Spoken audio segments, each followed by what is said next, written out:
e depois ele entra. Por favor, professor. Já está aqui? Ô, Pedro, Mariano, grande abraço. Só não estamos conseguindo te ver. Eu vou colocar ele, um segundinho eu coloco ele aqui na imagem aí também. Tá bom, tá bom. Bom, enquanto estamos preparando tecnicamente a entrada do Pedro Promovai, direto dos Estados Unidos, Pedro Abramovay é vice-presidente da Open Society e está morando agora nos Estados Unidos. A nossa mesa é o desafio do encarceramento nas Américas. Para esse tema, tem três expositores. O primeiro eu vou apresentar aqui, Marcelo Bergman. Marcelo Bergman. Marcelo Bergman é professor de Sociologia e Criminologia da Universidade Nacional de 3 de Fevereiro, na Argentina. É doutor pela Universidade da Califórnia, San Diego. É fundador e diretor do Centro de Pesquisa CELIV e diretor do programa de mestrado em Criminologia e Segurança Cidadã da UNCEF. Prazer, obrigado pela presença, professor. Nosso segundo convidado aqui para essa mesa é o professor Gustavo Fontevilla. Professor Gustavo é professor da Universidade Autônoma de Barcelona, é professor e pesquisador do Centro de Investigação e Docência Econômica e membro do Sistema Nacional de Pesquisadores da Comissão Nacional de Ciência e Tecnologia. Obrigado pela presença. Enquanto conseguiu, Pedro, a imagem? Ah, já está aqui.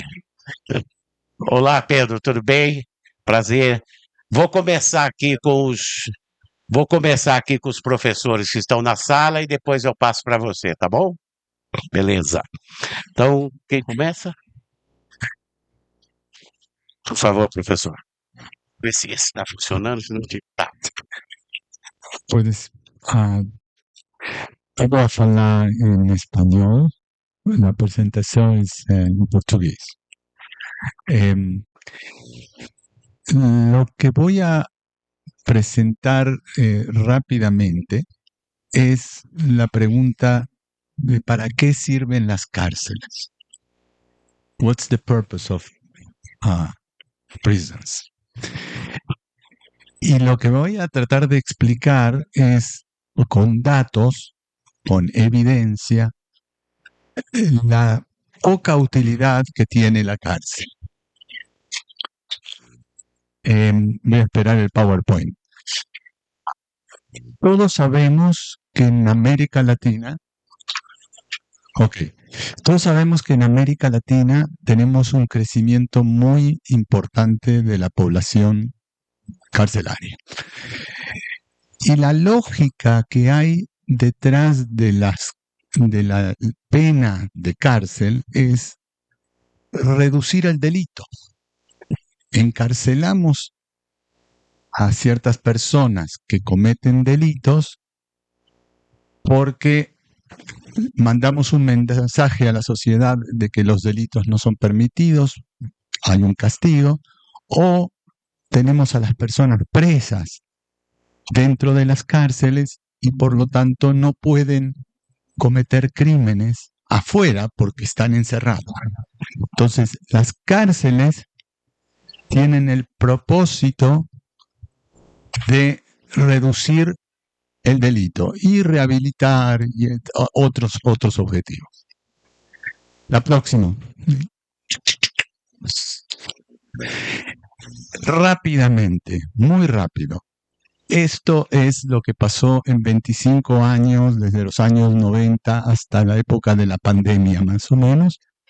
Y lo que vemos en la línea roja, en la columna roja, es el porcentaje de crecimiento.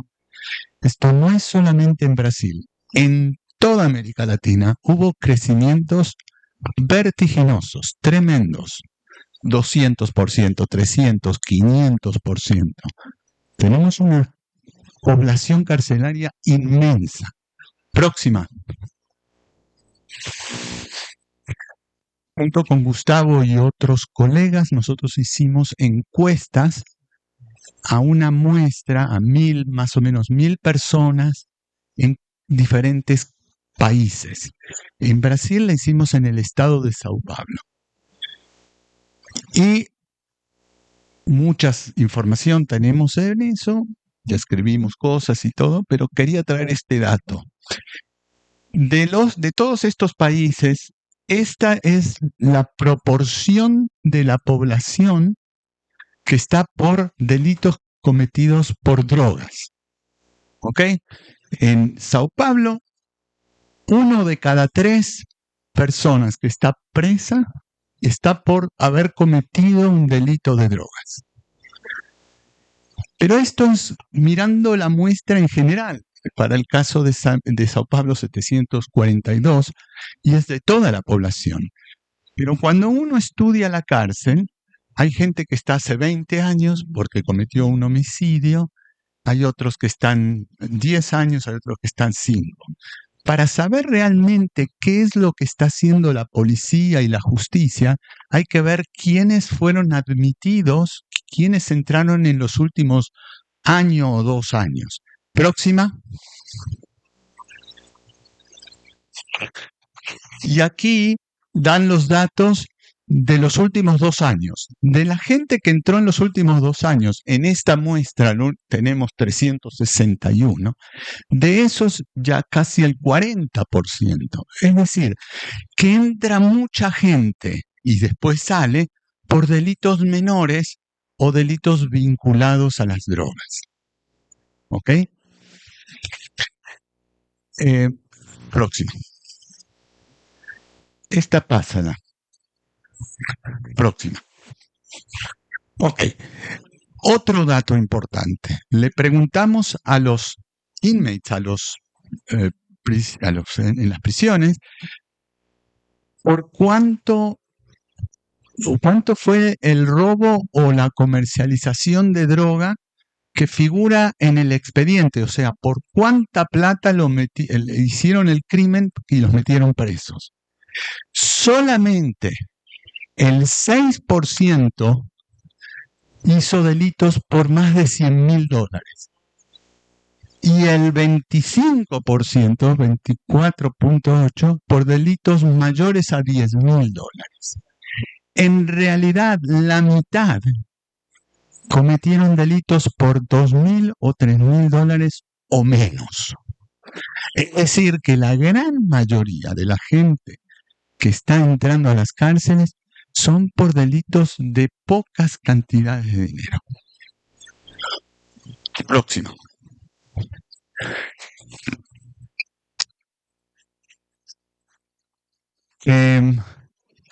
Esta es un poco la conclusión que les estaba recién diciendo. Está escrita en portugués. No sé si está bien el portugués, pero es lo mejor que pude. Lo que nosotros observamos en América Latina, y esto es muy importante, Gustavo y yo hemos trabajado mucho este tema, es que no es una población guiada por stock, por mucha gente que está mucho tiempo en las cárceles, sino de flujo. Entran y salen, entran y salen, entran y salen. Esto significa que hoy hay 800,000 personas presas en Brasil.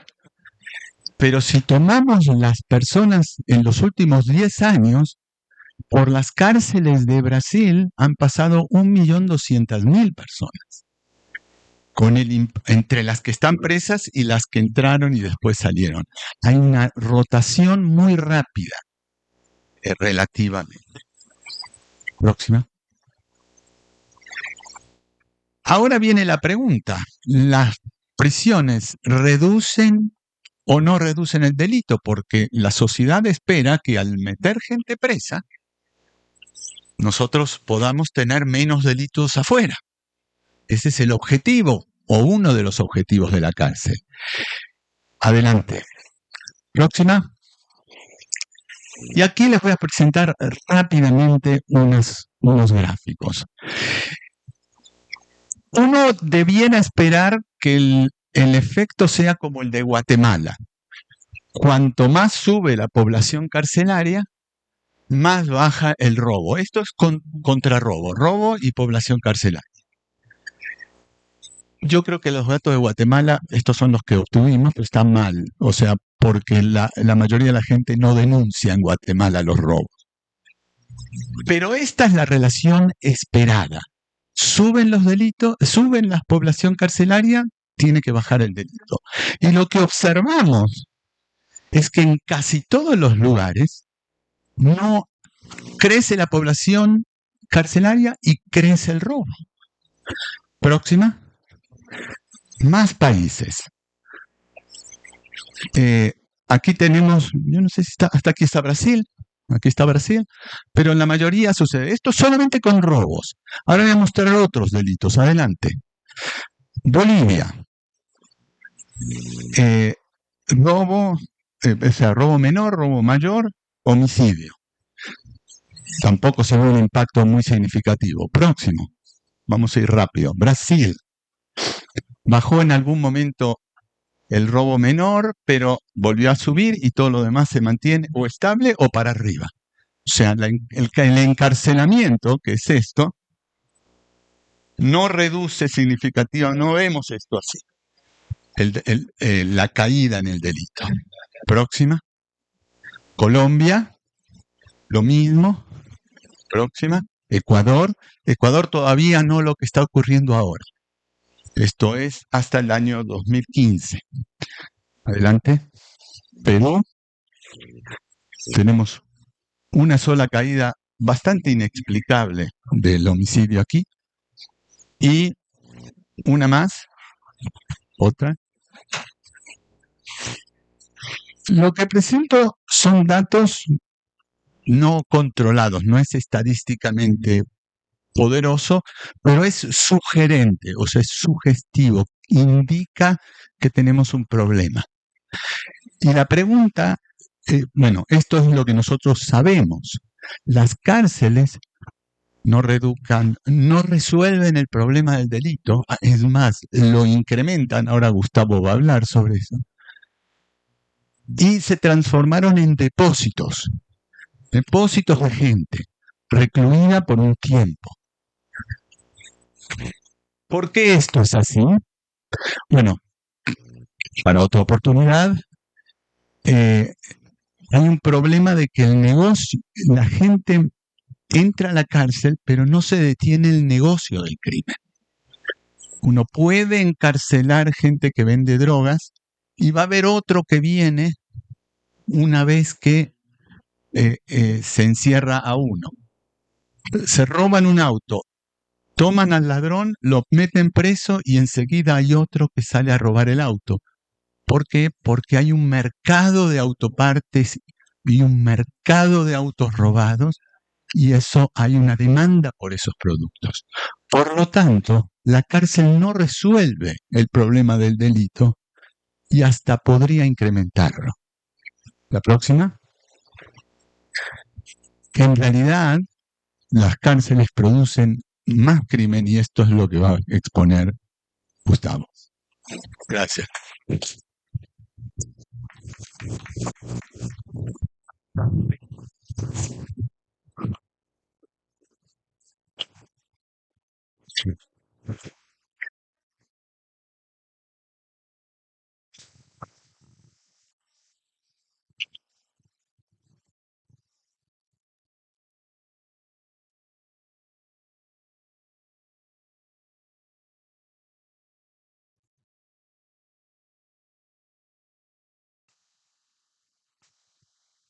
No es tan valioso. Ahí está. Bueno, yo voy a intentar, buenas tardes a todos. Voy a hablar también en español. Voy a intentar extender el análisis de Marcelo solo prácticamente en un punto y voy a intentar hacerlo de un modo al que generalmente la gente que estudia prisiones está acostumbrada, pero el público general no necesariamente ni tanto. Y voy a darle como una pincelada, una lectura de lo que haría posiblemente un economista. Es decir, desde cierto punto de vista de la economía de una forma superficial, sin meterme a fondo, pero como una especie de proxy, como una especie, como recién decía Marcelo, de demasiado sugerente hacia un lugar en el mundo. Por favor, empecemos con la primera. Miren, tomé Brasil y tomé el crecimiento de la población carcelaria en Sao Paulo. Bueno, aquí elegí mal los colores. Esto anda más o menos hoy en día en cerca de 240, 250.000 personas privadas de la libertad. Y esto que está aquí, que debía haber marcado con otro color, es el gasto, curiosamente. Cuidado, el gasto ha aumentado también proporcionalmente, es decir, como este es el gasto individual que anda más o menos en $4.50 por persona privada de la libertad, si aumenta la cantidad, aumenta el gasto. Pero si siempre pagamos por cada persona lo mismo, la cantidad aumenta, pero no mejora absolutamente nada el sistema penitenciario, solo crece con el mismo gasto prácticamente. Para darles una idea de lo que significa que por día gastemos $4 en una persona privada de la libertad, en un preso o en una presa, y eso significa electricidad, comida, el sueldo de la gente que está cuidando, los trabajadores sociales, es decir, todo el gasto, que todo ese gasto se concentre en esos $4, para darles una idea más o menos aproximada, eso era el doble, es el doble de lo que se gastaba en Salvador antes de Bukele, que andaba en $2.50 más o menos. Ahora, si lo comparamos con Estados Unidos, estos $4 realmente empalidecen, porque en Estados Unidos estamos gastando, depende del estado, depende de muchísimas cosas, pero por ejemplo, un estado como California debe andar en unos $80 diarios por cada persona privada de la libertad. Y si vamos a Europa, los números simplemente se disparan. Un país como Noruega anda aproximadamente en $140 por cada persona privada de la libertad por día. Y nosotros en Brasil en 4, que es un número que regionalmente tiene sentido. El resto de los países no gasta 20 veces más ni 50 veces más, anda aproximadamente en cierto promedio. México anda más o menos gastando el doble de acuerdo a la paridad peso mexicano-dólar, pero más o menos en esos valores anda. Mientras que Europa, casi todos los países están por arriba de los $100 diarios en cada persona de la privada de la libertad, y Estados Unidos más o menos anda en unos 80. Solo este dato, que es una elección no solo económica, sino política, también invertir o no en nuestros sistemas penitenciarios, determina un sinfín de cosas dentro de las cárceles y de sus funciones y de las posibilidades de que las cárceles hagan una cosa u otra. Yo voy a elegir solo 3. ¿Qué significa en términos de seguridad? $4 diarios. ¿Qué significa en términos de condiciones de vida? ¿Y qué es eso? Y en tercer lugar, siguiendo lo que decía Marcelo, ¿qué significa en términos de crimen? ¿Cómo impacta todo eso en la organización de crímenes dentro de la prisión? La siguiente, por favor. Miren, elegí líneas, lo cual es obviamente un error, pero esta es la relación entre personas privadas de la libertad y guardias, entre presos y guardias. ¿Cuál es el modelo ideal? Generalmente el modelo ideal se acerca aquí, y si vamos a Europa está todavía por debajo. Por ejemplo, nos encontramos con países, no Francia, pero generalmente los países nórdicos, en donde tenemos 2 o 3 personas asignadas por cada persona privada de la libertad. Cuanto más nos alejemos del cero y empecemos a subir, significa que hay más presos, por ejemplo, por dar un ejemplo solo, que guardias. Y eso se aleja de nuestro ideal. Recuerden que uno puede tener 100 guardias y sin presos, pero uno no tiene 100 guardias, porque cumplen turnos de 8 horas. En realidad uno tiene cerca de 30, 8 horas, y después otros 30, y después otros 30. Por eso esos números crecen tanto. Por eso, por ejemplo, uno va a las cárceles de máxima seguridad en Estados Unidos y hay una relación de 3-1 y hasta de 4-1, que son números europeos también. Fíjense, Brasil anda más o menos en 5, 6, esto es 10, ¿verdad? Sí, aquí es 10, anda más o menos en 8, es decir, en un coeficiente inverso. 8 presos por cada guardia, cuando en realidad deberíamos estar en un preso, un guardia como mínimo, aunque esto parezca increíble, pero imagínense lo que significa en términos de costos. O al revés, mejorar ese coeficiente, mejorar eso y tener 2 guardias o 2 personas trabajando en el sistema, piensen en todos los administrativos, piensen en todo el personal de los talleres sociales, etcétera, etcétera, etcétera, por cada persona privada de la libertad. Esto era Salvador antes de Bukele. Ahora no tenemos realmente demasiados datos. Fíjense, llega prácticamente a 20.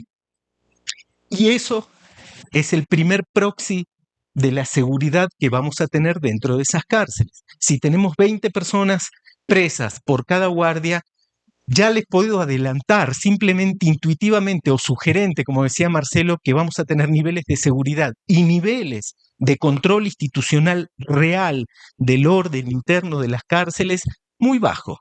Y es muy probable que tengamos alguna forma de gobierno criminal dentro de esas cárceles. Solo por esto, porque es imposible controlar eso. Y de vuelta, la comparación sirve. ¿Cómo andan Estados Unidos? Más o menos 1-1, 2-1, las de máxima seguridad llegan a 4-1. ¿Cómo andan Europa? 2-1, aún en cárceles de baja seguridad, en las de máxima de vuelta. 4 personas del sistema por cada privado de la libertad. Nosotros tenemos la función inversa. Bueno, pasemos a la siguiente, por favor. Rápido, este sí es un proxy, muy proxy. En términos de salarios, ¿cómo andamos? Más o menos. Es decir, a esto le faltan muchas cosas. Por ejemplo, controlar por cuál es la capacidad de compra de cada uno de estos dólares que están aquí. Pero fíjense que el promedio regional de los salarios de las personas que están en prisión anda aproximadamente en $300. Eso es. Y eso significa un sistema de seguridad que también es de $300. Fíjense, puse Gran Bretaña y Estados Unidos. Claro, no es realmente comparable, porque la vida en Gran Bretaña no cuesta lo mismo que, por ejemplo, en la Ciudad de México. Creo que solo Chile es tan cara como algunos países de Europa, ¿no? Pero en el resto de la región no. Pero sí es un proxy. ¿De qué estamos hablando? De salarios muy bajos dentro de la administración pública de $3.200, $3.700 frente a salarios de $300. Ese es nuestro primer proxy fuerte de qué significa esa economía que tenemos en las cárceles respecto de lo que vamos a encontrar dentro. La siguiente. El segundo nivel de consecuencias. ¿Cómo participan en programas de reinserción las personas presas en nuestras cárceles? ¿Por qué tiene que ver con la economía? Porque esto está determinado por la oferta. En todas las encuestas, cuando le preguntan a la gente por qué no participaba más, por ejemplo, en programas de capacitación laboral, todos contestan: no había lugar. No había lugar porque tenemos un gasto de $4 por persona privada de la libertad y porque tenemos salarios promedio de $300. ¿Se ve? Esa es una segunda gran consecuencia. Y esto significa, fíjense, por ejemplo, aquí una participación del 19%, que es Brasil, curiosamente. Solo el 19% de la población privada de la libertad en Sao Paulo participa de un programa de capacitación educativa. Por ejemplo, estudiar la primaria o la secundaria, etcétera, etcétera. Deporte sube bastante, a la mitad. En tareas dentro de la cárcel, por ejemplo, limpieza 36, capacitación laboral la mitad. Ahí viene una segunda pregunta. ¿Por qué esto es un proxy? Porque uno diría, bueno, como no participan en esto, tienen menos posibilidades de reinserción. No, no significa solo eso. Porque si nosotros tenemos una población de 250.000 personas presas en nuestro sistema y por tomar un promedio, la mitad participa en alguna tarea de alguna clase, tenemos todos los días 125.000 personas que supuestamente cometieron crímenes encerradas en un sistema con niveles de seguridad muy bajos, con todo el día libre por delante. La siguiente, por favor. Perdón, la siguiente, Esther. Una pruebita. Una de las segundas grandes consecuencias, o sea, la primera fue todo lo relacionado con el personal que trabaja en los sistemas penitenciarios. ¿Cuáles son las condiciones de vida? ¿Por qué tiene importancia esto? Es decir, esto tiene importancia por miles de razones: derechos humanos, posibilidad de reinsertarse, peores condiciones de vida va a significar menos posibilidades de reinsertarse, mayores niveles de violencia, muchas cosas. Pero en nuestro análisis estrictamente económico, si tenemos estas deficiencias, por ejemplo, el 23%, y es un promedio de la región, no tiene agua potable, casi 4 de cada 10 personas no reciben atención médica, y lo mismo con la comida, y lo mismo con los libros, y lo mismo con los periódicos, etcétera, etcétera, etcétera. Tenemos tantas necesidades insatisfechas que el sistema no soluciona ni aporta absolutamente nada en un sistema de encarcelamiento con un nivel de seguridad muy, muy bajo. Lo que podemos llegar a tener, la siguiente lámina, por favor, es niveles de victimización interna y de violencia generalmente muy altos. Hay una situación de escasez y hay gente encerrada y hay la mitad de la población sin nada que hacer en todo el día peleando por la distribución de esos recursos. Si ustedes se fijan, son niveles realmente, por ejemplo, fíjense en el de violación, y esto está reportado por hombres, que tiene todo un sesgo, obviamente, lo reportan muchísimo más que las mujeres. Y no nos engañemos, esto no es sexo, no, en general son castigos. Es una medida de castigo muy, muy dura en las cárceles masculinas, violar a la persona. Fíjense, por ejemplo, robo. Este país que es México, casi 7 de cada 10 personas sufrieron algún robo en la cárcel. Fíjense en golpes, esto es violencia directa. 73% que es Chile, por ejemplo, 6 de cada 10 personas en México fueron golpeadas. No sé si se va viendo.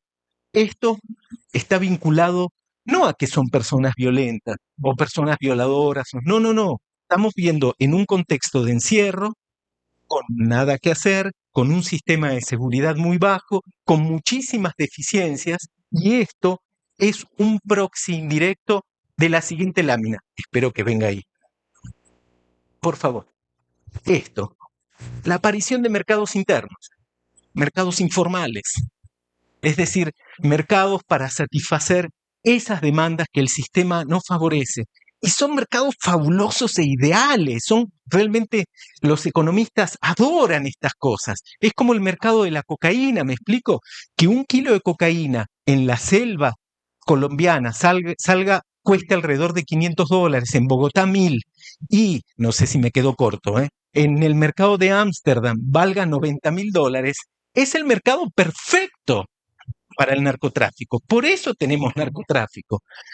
Nosotros calculamos más o menos a partir de una encuesta que hicimos en Colombia que en general el rango diferencial de precios dentro de los mercados en prisión iba de 8 veces el valor de esa cosa afuera hasta 30 veces, de acuerdo a qué estamos dispuestos a renunciar o no. Por ejemplo, los hombres no están dispuestos a renunciar al papel higiénico. Lo entiendo perfectamente. Las mujeres tampoco. Pero para los hombres es mucho más importante, curiosamente, por muchas razones. ¿Se ve? Eso significa que el costo del papel en una cárcel de Colombia vale 10 veces más que afuera. Y eso genera muchísimas cosas, muy interesantes, todas muy malas.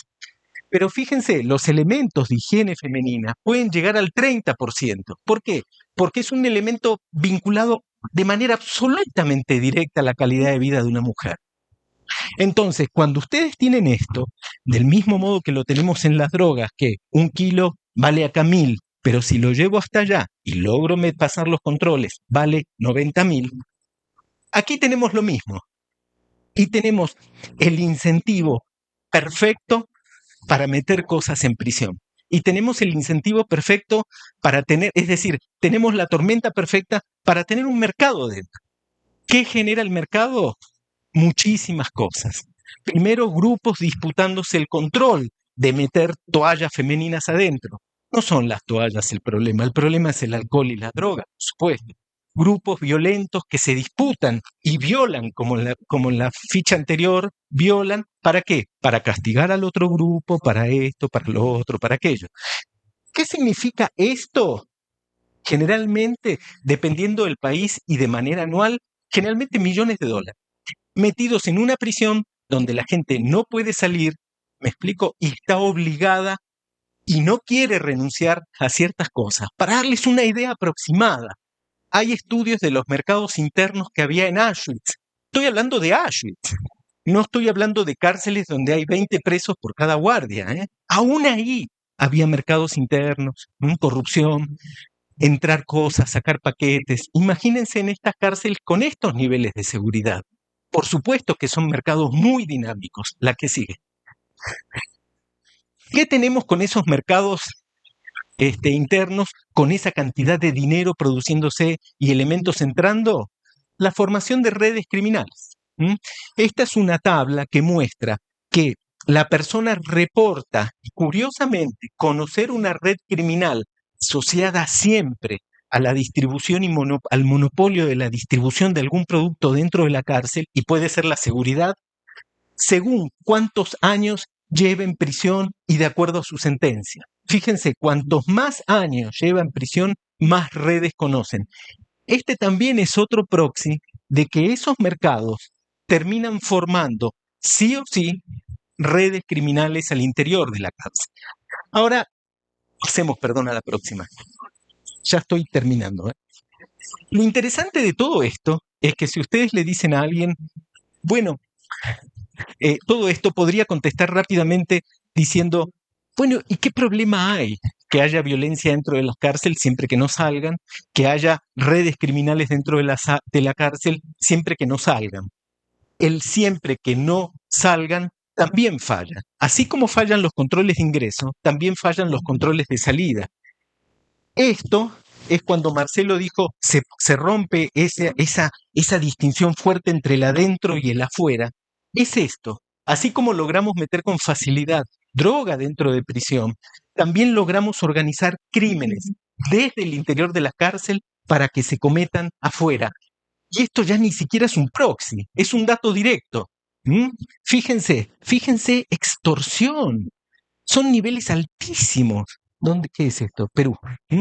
Es decir, esto es, digamos, el mejor dato duro de todos los crímenes que se cometen fuera de la cárcel y se organizan desde adentro, en donde personas entrevistadas reconocen la organización de crímenes y uno diría, bueno, extorsión, qué raro porque hay bloqueo telefónico y bloqueo de internet en las cárceles. Bueno, con esa ratio de personas de seguridad y presos es difícil hablar de bloqueo real, con salarios de $300 y así puedo seguir sucesivamente.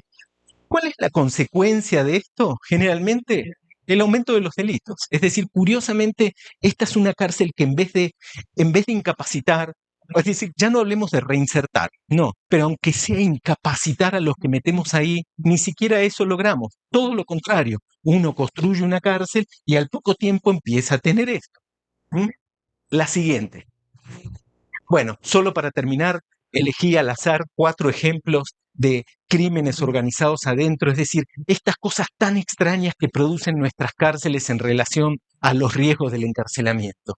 Una huelga de hambre en cárceles de Venezuela, eran las cárceles más saturadas donde los presos pedían que mandaran más presos. ¿Para qué? Para poder extorsionarlos. Absurdo.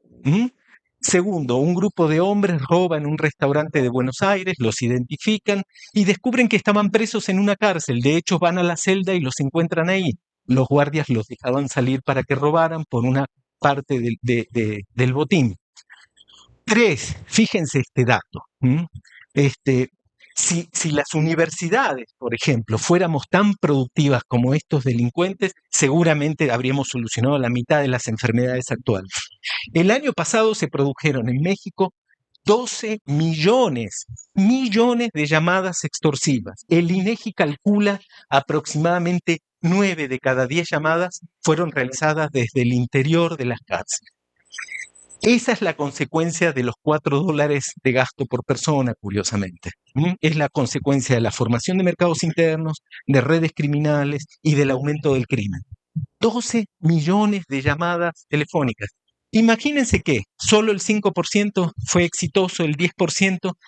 ¿Qué decimos? $200 en promedio. Fíjense la cantidad de dinero dando vueltas alrededor de la cárcel solo con un teléfono y solo con bajos niveles de seguridad. Y por último, esto lo encontré ayer, la detención de 3 personas, los concejales de Cubatao, Santa Isabel y Vasconcelos, por fraude en la licitación de contratos municipales adjudicados de alguna manera al PCC por el valor de 38 millones de dólares en 5 años, estaba en Foya de Sao Paulo. ¿De dónde sale todo esto? De ese aumento del encarcelamiento que habló Marcelo y del gasto, entre muchas otras cosas, pero yo usé el gasto como proxy para explicar eso, el gasto que tenemos en nuestro sistema penitenciario. Y entiendo perfectamente las dificultades políticas de explicarle a la gente que metemos gente en prisión, que aparte tenemos que gastar mucho en ellas. Bueno, muchísimas gracias.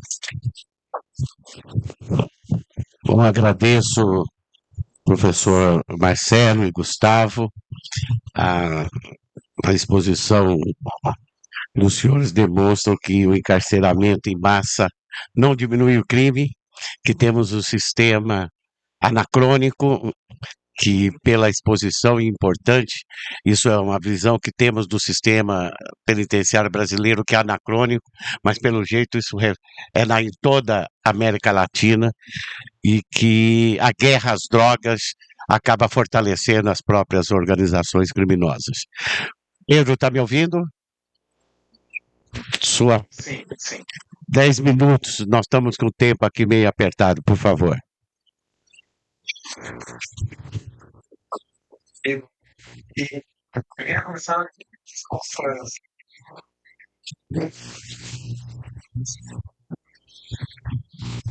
Não afetar participar desse leis sobre homens e alguma coisa no nosso sistema de triagem falhou, no geral eu não indico alguma mulher para participar do cuidado e dessa vez, infelizmente, alguma coisa falhou no meu sistema de triagem, então começo pedindo desculpas, um pouco envergonhado por estar compondo painéis de homem em 2024, evitar isso ao máximo. Mas muito feliz, claro, de estar dentro desse tema, e acho que várias das coisas que eu ia falar são muito complementares, eu até confortável, porque já estavam nas apresentações dos dois professores, excelentes apresentações que vieram. Eu vou focar a minha apresentação nos Estados Unidos. Acho que isso é bem claro, como a gente ouviu bastante sobre a América Latina. Primeiro, a gente tem que entender que o que acontece na América Latina é muito reflexo do política que são nos Estados Unidos, principalmente a partir dos anos 80, não apenas de guerras drogas, como um grande vetor, mas de encarceração em massa da população.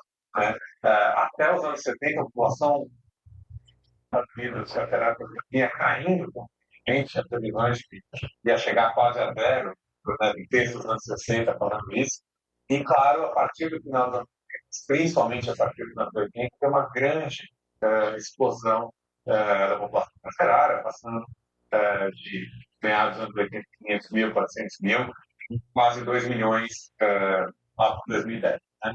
Essa explosão aqui dá, isso é importante, não vou explorar tanto esse tema aqui, mas é importante a gente ter isso com consciência. Isso passa a ser o grande projeto político dos Estados Unidos, que acaba com uma série de pressões sociais, e passa a ter como resposta para os conflitos sociais, não mais o Estado Bem-Estar Social, as profissões sociais, mas a prisão. Então, é muito a diminuição do Estado em todas as áreas, menos na área de encarceramento em massa. Isso não é à toa, isso acontece em vários lugares, isso é, claro, uma resposta muito clara à maneira como a sociedade lida com o conflito. Né? Agora, esse processo que aconteceu 30 anos, entre 5 anos, entre 85 e 2010, né? Ele é um processo que, claro, começa com muitas histórias de droga, de aumento da prisão por pequenos delitos, de mudança em todo o sistema processual penal americano, isso é importante. Acho que é uma coisa que a gente, no seminário aqui, discutiu em vários momentos, temas processuais penais. Para a gente, na América Latina, precisa entender que os Estados Unidos hoje têm um sistema que 98% dos casos penais terminam com um acordo. 98% dos casos com algo, plea bargain, delação premiada, uma confissão premiada, em 98% dos casos, o juiz não chega a avaliar, a defesa não chega a exercer o papel de defesa num acordo feito no Ministério Público. Claro que o acordo é feito em condições, onde você tem, de um lado, penas altíssimas, um sistema que condena muito, e, inclusive, você tem pena de morte. Né? Então, eu sempre falo isso, que acordos com alguém que a outra opção é a morte, o nome disso, você sabe, né? Alguém coloca uma arma na sua cabeça, tem duas opções, ou atira em você, ou você e a gente achar que isso é uma democracia que contemporânea, com garantias, etc., vou repetir, 98% dos casos criminais americanos terminam em acordo. Então, a disparalização disso, de promotores, de eleitos, que colocam uma agenda de criminalização, uma política exacerbada de guerra às drogas, indo com penas altíssimas, e uma situação, um sistema carcerário de um tamanho completamente hiperbólico. Né? E, claro, não em proporções iguais, né, entre afetar igualmente a população. E afetou de maneira absolutamente proporcional a população negra. Houve momentos em que você chegou a ter, ou em alguns estados, 10, 12 para 1 na proporção de negros para brancos na prisão. Né? Hoje, e eu vou falar um pouco disso, depois de uma redução, etc., a proporção é de 5 para 1 de negros para brancos. Lembrando que os Estados Unidos, diferentemente do Brasil, por exemplo, tem uma população negra de 11% a 13%, quer dizer, não é nem perto da maioria, 5 vezes, né, mais branco do que mais negro do que branco, proporcionalmente, né, as pessoas de carceramento. Então, esse fenômeno gerou uma discussão tão grande. Tem um livro que vale muito a pena citar, da antropóloga Alice Dorfman, onde ela faz uma análise, chama On the Run, ela faz uma análise muito interessante de como a juventude americana se divide em duas grandes instituições, né, que esperam o jovem americano, né, que estão lá no imaginário do jovem americano, eles sabem que vai passar por lá. Aí o jovem branco é o college, a universidade, e para o jovem negro é a prisão. Ele sabe, é muito presente, todas as famílias passam. Tem, em mais da metade dos estados americanos, um quarto da população negra, um quarto das crianças negras tiveram seus pais presos no momento da vida. Né? Ou seja, isso é o nível de corrosão da sociedade americana que esse nível de encarceramento gerou foi algo muito impressionante. Isso gera uma reação, principalmente numa população negra, e acho que essa é uma diferença muito importante da América Latina, que a população negra, o movimento negro, por exemplo, nos anos 80, apoiou a guerra às drogas, apoiou o aumento de pena para crack, na percepção que aquilo estava gerando claro, afetando as suas comunidades. Né? Claro que o crack afetava as comunidades e mais as comunidades negras e as comunidades pobres. Mas isso, então, nos anos 80, você tinha vários negros que apoiaram as políticas de guerra às drogas. Mas quando a consequência disso são esses dados que eu trouxe anteriormente, essa enorme distorção e corrosão, e com um impacto na população negra, de ser definitivo na trajetória negra, vários, né? Recomendo, claro, o livro da Michelle Alexander sobre o assunto, que fala que a prisão trouxe um novo Jim Crow, uma nova política de segregação para os Estados Unidos.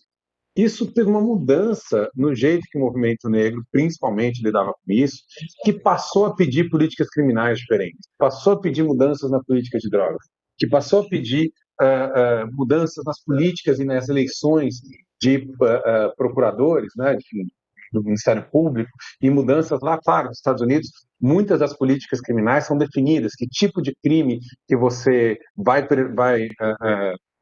perseguir ou não é definido ou pela polícia, mas na maioria das vezes pelo próprio Ministério Público. Né? Tem guias sobre isso e às vezes até pelo Departamento de Justiça.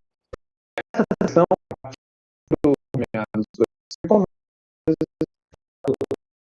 com mudanças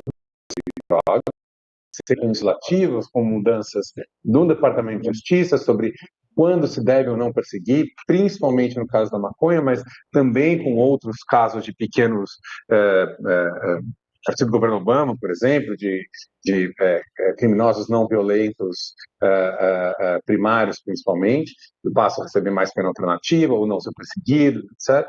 E você passa a ter nos Estados Unidos, diferentemente dos dados aqui apresentados sobre a América Latina, uma redução da população carcerária a partir de 2014. Né? Então, o número chegou ali a 1.600.000 naquela época, hoje está em 1.200.000. Ou seja, teve uma redução nos últimos anos, 10 anos, de 25% da população carcerária nos Estados Unidos. Isso vem em grande medida por uma pressão e por mudanças na política. Ainda é um sistema extremamente punitivo, um sistema de justiça extremamente punitivo, racista, desigual, mas que começou a se transformar, né, a partir dos últimos 10 anos. Né? Essa mudança, ela não afetou, e acho que isso corroborando, sabe, de maneira alguma, uma tendência que já vinha de antes, de redução do número de homicídios, do número da criminalidade em geral, com uma tendência nacional nos Estados Unidos. Essa tendência ela se inverte um pouco logo depois da pandemia, por motivos específicos, claro, de cidades que passam por transformações urbanas e o centro das cidades esvaziados, etc. Você tem, até 2022, um repique na criminalidade, repique esse que diminui desde 2023 e novamente esse ano, muito claramente. As 10 principais cidades americanas tiveram queda de homicídio no último ano. Né? Agora, isso não altera, isso que é muito importante, essa tendência de diminuição da criminalidade dos últimos anos, que vem também com uma tendência de diminuição na população carcerária, ela não altera a percepção das pessoas sobre o crime. Pedro, por favor, para você ir concluindo, por favor. Claro. E quando a gente olha qual é o impacto disso na percepção, ou seja, pergunta para as pessoas, o crime aumentou nacionalmente ou não, né, para o americano médio, nos últimos 15 anos, saiu de 30%, 40% das pessoas que diziam que o crime aumentou nacionalmente para hoje 77%. Ou seja, a percepção sobre o crime aumentou muito nos Estados Unidos. É um problema que o Biden hoje enfrenta, apesar do crime estar caindo, a percepção segue muito alta e vem aumentando nos Estados Unidos, e em grande medida porque existe todo um esforço para dizer que as políticas de redução da população carcerária estão aumentando o crime no país, mesmo que os dados mostrem o contrário, que é a descriminalização das drogas que está aumentando o crime no país, que é a mudança de política dos procuradores do Ministério Público, né, dos attorney generals, que está aumentando o crime no país, sendo que isso não está acontecendo. Né? Então, acho que é muito importante, quando a gente olha para esses dados, de um lado, os Estados Unidos exportou uma política de população carcerária para a América Latina, mas está mudando essa política, enquanto a América Latina continua na política de aumento da população carcerária. Segundo, os Estados Unidos estão mudando e isso não afetou uma tendência de redução da criminalidade, corroborando de que não é o aumento da população carcerária que diminui a criminalidade, mas esse alerta, e isso aconteceu por mobilização dos setores populares, isso é muito importante, coisa que não aconteceu, não há um movimento forte na América Latina para a mudança popular, com lastro social, para diminuição da população carcerária, como houve no movimento negro americano, e, finalmente, de que existe um grande perigo nisso, que é, apesar de, nas nossas salas de debate, a gente usar os dados e querer fazer o debate sobre dados, mesmo com a criminalidade caindo, a extrema-direita, o punitivismo consegue criar narrativas de que o crime está subindo, então a percepção das pessoas de que o crime está subindo, e isso pode sim levar a uma reversão dessa tendência de queda que a gente vê atualmente nos Estados Unidos. Obrigado, Pedro. Queria, primeiro agradecer professor Marcelo, professor Gustavo, querido amigo Pedro. Essa mesa é um tema que leva à reflexão. Nós vamos, tudo indica, fazer esse seminário internacional todo ano, de que alguns temas precisam ter mais tempo. para refletir, para ter debates, ter uma hora, pelo menos uma hora e meia, 2 horas, para uma mesa tão ampla e tão importante como essa, do encarceramento em massa e os seus reflexos, análise do sistema prisional da América Latina, dos Estados Unidos, e a gente vê que essa é uma questão que ultrapassa o debate no Brasil, isso sim, né? Em especial a questão da guerra às drogas, enfim.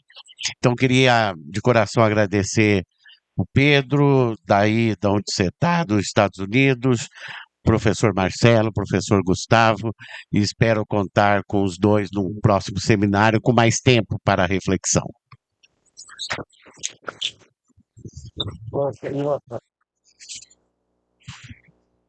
Ai, agora eu já vou para outra mesa. Se a terceira precisar, eu não banheiro, cara. Nossa, aí hoje foi corrido aqui, viu? Falei que eu já estaria um pouco. Sei lá. E agora